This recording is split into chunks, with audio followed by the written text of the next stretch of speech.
Que minha boca cante a glória do Senhor e que bendiga todo ser seu nome santo, desde agora para sempre e pelos séculos.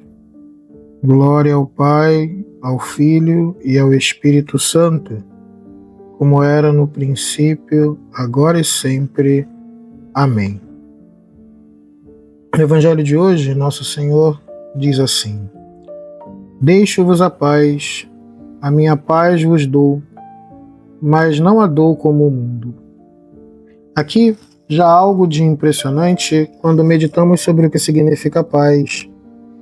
A paz é uma certa tranquilidade que existe dentro de uma ordem. A definição é muito curiosa, mas ela explica um pouco. Quando nós falamos de paz, não estamos falando apenas de uma ausência de uma guerra. Estamos dizendo, sobretudo, quando existe uma harmonia entre o que nós queremos que exista e o modo como as coisas são. Então, existe uma guerra interna entre nós quando nós queremos uma coisa e acontece outra. E é como uma guerra interna. E de modo que mesmo que ninguém esteja fazendo nenhuma guerra ou brigando conosco, existe internamente uma certa briga toda vez que nós estamos contrariados dentro de nós mesmos. E essa, inclusive, é a pior das guerras. É a guerra que nós estamos travando no interior da alma. Mas o que nosso Senhor diz é que Ele deixa uma paz para nós. Ou seja, Ele faz com que no interior da nossa alma as coisas estejam do jeito como gostaríamos que fossem.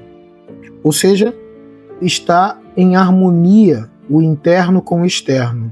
Não porque o mundo lá fora esteja sem problemas, mas porque aqui dentro nós temos Deus próximo de nós.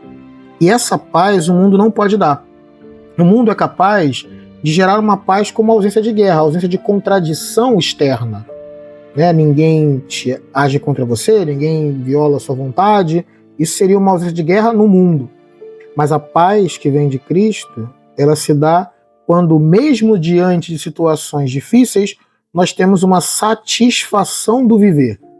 A vida é algo bom. E é por isso que nosso Senhor fala: deixo-vos a paz. Qual a paz? A paz de saber que estamos seguindo o caminho da salvação. Há uma alegria muito grande de saber que quando nós estamos no caminho, porque estar no caminho já é uma parte do prêmio. Toda vez que alguém tem dúvidas sobre o que fazer da vida, quando a gente percebe que olha, vai demorar para chegar, mas eu estou fazendo o caminho para chegar lá, isso dá uma certa tranquilidade, porque você sabe que vai chegar no fim. Assim também acontece com Cristo. Ele está dizendo, olha, deixo-vos a paz, porque eu estou contando que eu estou indo para o Pai, então deixo-vos a paz. E ele diz mais ainda, vou, mas voltarei a vós. Se me amasseis, ficaríeis alegres porque vou para o Pai, porque o Pai é maior do que eu. Essa frase é muito importante. Ficar alegre porque vai para o Pai. Jesus está indo embora, como é que a gente pode ficar feliz? A razão é bem simples. É porque ao dizer que vai para o Pai, o Senhor está dizendo que vai para uma vida melhor e mais perfeita no interior da Trindade. E nós ficamos alegres se nós amamos. Isso é da natureza própria do amor de amizade. Todo mundo que tem um amor de amizade se alegra com a vitória do amigo. Se alegra com a ascensão do amigo. Inclusive, isso é um sinal de que alguém tem um amigo ou não. Verifica se a pessoa se alegra quando você está feliz, isso é um sinal de amizade. Se ela se entristece quando você está feliz, isso é um sinal de inveja. Então, alegrar-se com o bem do outro é próprio dos amigos. Então ele fala, se vocês me amarem, quando eu falo que vou para o Pai, vocês ficam felizes, porque são meus amigos. Só que ele vai dizer, mas para onde eu estou, eu vou levar vocês também. Porque assim como vocês são meus amigos e ficam felizes quando eu vou para o Pai, eu sou vosso amigo e vou trazer cada um de vocês para onde eu estou. Isso é maravilhoso e é isso que traz paz. A paz do cristão é essa. Vai saber que mesmo diante de toda a dificuldade, tristeza, dor e maldade no mundo, ele caminha fazendo o bem agora, já nesse mundo, consciente de que existe um prêmio celeste próprio vindo do nosso Senhor. E a última frase que vale a pena meditar nesse evangelho é quando Jesus fala o Pai é maior do que eu. Porque essa frase foi usada durante muitos anos para por alguns hereges na história da igreja para dizer que Jesus não era Deus, de que só o Pai era verdadeiramente Deus e que Jesus não era Deus. Só que essa interpretação é equivocada, porque maior e menor se diz em relação a alguma coisa, né?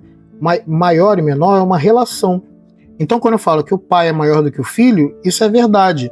Não porque o pai é de uma natureza e o filho é de outra, como alguém que fala, o pai é Deus e o filho não é Deus, né? Mas porque dentro de uma relação de paternidade, o pai, de fato, tem prioridade em relação ao filho. Mas na relação e não na natureza. Então, por exemplo, quando eu falo que o pai é maior do que o filho, isso vale tanto para o ser humano quanto para o cachorro, ou para um gato, por exemplo. Só que a natureza do pai e do filho é sempre a mesma natureza. Se o pai é ser humano, o filho é ser humano. Se o pai é um cachorro, o filhote é um cachorro. Se o pai é um gato, o filhote é um gato. Porque o pai e o filho têm sempre a mesma natureza. O pai é maior na relação, mas não é maior na natureza. Por isso que Jesus é verdadeiramente Deus. Ele é um com o Pai, Deus verdadeiramente. Mas na relação de paternidade, ele é o filho e o pai é naturalmente o pai. E aí há algo de muito bonito nisso, porque no conceito de pai está dentro do conceito de filho, e do conceito de filho está dentro do conceito de pai. É por isso que o Cristo fala, eu estou no pai e o pai está em mim, porque o conceito de pai está no filho e o filho está no pai. Isso é vida da Trindade. E mais impressionante ainda, ele fala que o pai é maior porque se refere à relação.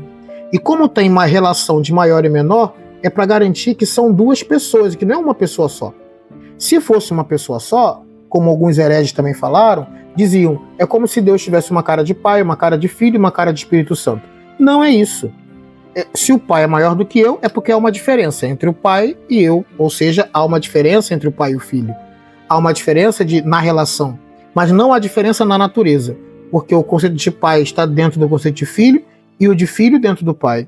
E os dois têm a mesma natureza. Qual natureza? São Deus, um único e mesmo Deus. E é por isso que nós cremos que o Senhor é Deus, mas ele é distinto do Pai, é uma outra pessoa. Isso é muito importante, porque cada vez que ele revela para nós um segredo da Trindade, ele está revelando um pouco sobre o céu e a alegria que teremos quando estivermos junto dele. Que o Senhor nos abençoe e nos livre de todo mal. Em nome do Pai, do Filho e do Espírito Santo.